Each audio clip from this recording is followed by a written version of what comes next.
Ассалаумағалейкум, арнамыздың құрметті қымбаттылары.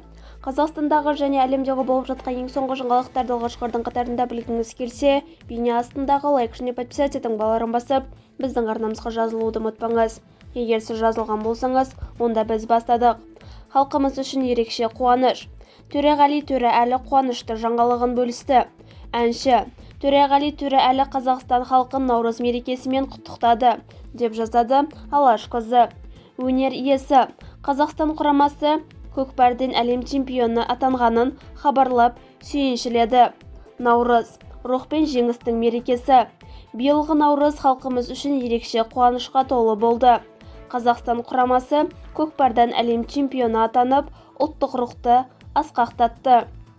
Ел президенті Қасым-Жомарт Тоқаев Түркістанға арнайы келіп, Наурыз мерекесіне қатысып, елмен бірге қуанды. Ал біз үшін бұл күн тек мереке емес, ұлттың үні, халықтың жүрегі соққан сәт. Сол сахнада ән шырқап, елдің ықыласын сезіну үлкен бақыт, зор мәртебе. Наурыз бірлік пен берекенің, жеңіс пен жаңарудың символы.